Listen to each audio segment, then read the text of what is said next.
আসসালামু আলাইকুম, সবাইকে স্বাগতম জানাচ্ছি নতুন আরেকটি রেসিপি দেখার জন্য।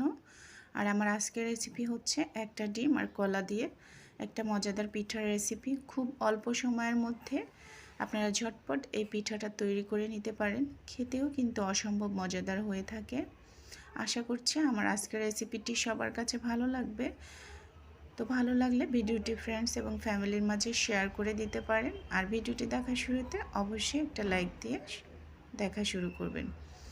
তো এই রেসিপিটি তৈরি করার জন্য প্রথমে আমার লাগছে একটা ডিম এবং কলা। তো আপনারা চাইলে ব্লেন্ডার দিয়ে এই কলাটা ব্লেন্ড করে নিতে পারেন বা এরকম হ্যান্ড উইক্স বা ম্যাশারের সাহায্যে ম্যাশ করে নিতে পারেন। তা আমি হাত দিয়েই ভালোভাবে ম্যাশ করে নিব। এরপর আমি এখানে একটা ডিম দিয়ে দিচ্ছি। আপনারা চাইলে কিন্তু এখানে দুটো ডিমও দিতে পারেন, তবে এখানে কোনো প্রকার পানি দেওয়া যাবে না। কলা, ডিম, চিনি এগুলো দিয়ে এই পিঠাটা তৈরি হবে। তো চিনি আমি হাফ কাপ পরিমাণ দিয়ে দিচ্ছি। আর যারা মিষ্টিতে একটু লবণ খেতে পছন্দ করেন তারা একটু লবণ দিতে পারেন। এরপর আমি এখানে 1 কাপ পরিমাণ ময়দা দিয়েছি। তারপর আমার এখানে আরও হাফ কাপ লেগেছে। আর আমি এখানে হাফ চা চামচ বেকিং পাউডার দিয়েছি। তো এরকম একটা আমার ডো তৈরি হয়েছে, বেশি নরমও না এবং শক্তও না। এরপর আমি চুলায় তেল গরম করতে দিয়েছি। তেলটা গরম হয়ে এলে আমি একে একে দিয়ে দিব।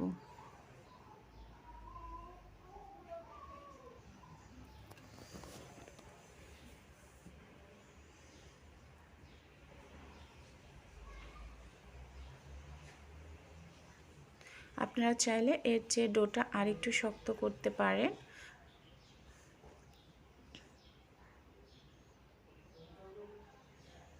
তো এভাবে আমি হালকা আছে কয়েক মিনিট ধরে পিঠাগুলো খুব ভালোভাবে ভেজে নেব। হাই হিটে ভাজা যাবে না, তাহলে ভিতরে কাঁচা থেকে যাবে। মাঝারি আছে এই পিঠাগুলো ভেজে নিতে হবে। যখন এরকম কালার চলে আসবে ব্রাউন কালার, তখন আমি পিঠাগুলো উঠিয়ে নিচ্ছি। তো দেখুন কত সহজে আমার ঝটপট এই বানানা পিঠাটি তৈরি হয়ে গেল।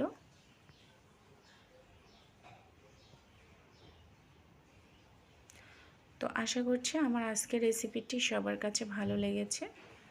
তো একটা পিঠা আমি ভেঙেও দেখাচ্ছি, দেখুন ভিতরটা কতটা সুন্দর হয়েছে আর সফট হয়েছে।